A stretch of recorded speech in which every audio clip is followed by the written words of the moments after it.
What really helped me through my own healing was, Mhm.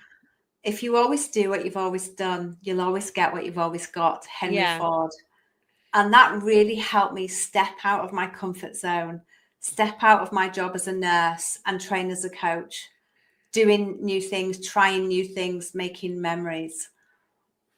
How scary was that when you first made the decision to step away from nursing?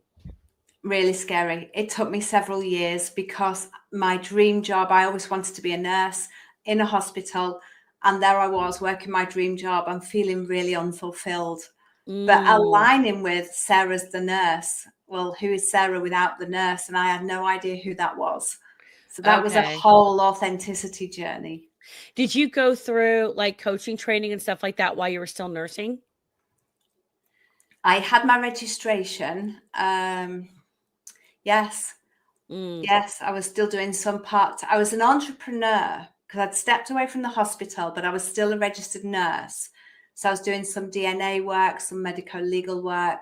I'd written some guidelines that I was for a procedure that I used to do that was there was no national or local guidelines. So I did that and sold that wow. internationally. I was writing for nursing journals.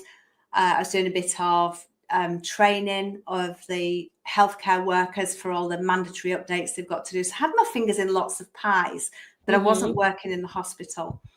So I was doing I was a nurse entrepreneur when I undertook my coach training.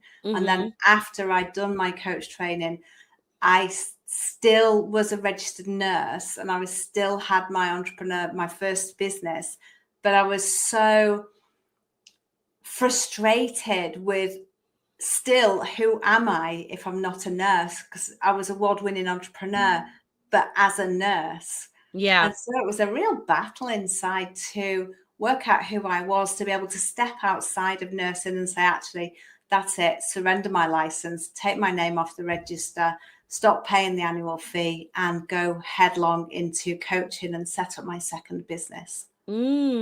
Wow, that's amazing, It was a Sarah. journey. Yeah, so that took you what, like 3 years to kind of work through all that with yourself? I did my training in 2016 and I Mhm. finally surrendered my license in 21. Oh, So wow. So 5 years, yeah. yeah. Wow. So that was really like you really cutting the umbilical cord when you surrendered your license. Yes. Because it's so easy to keep that and go through and still have access to that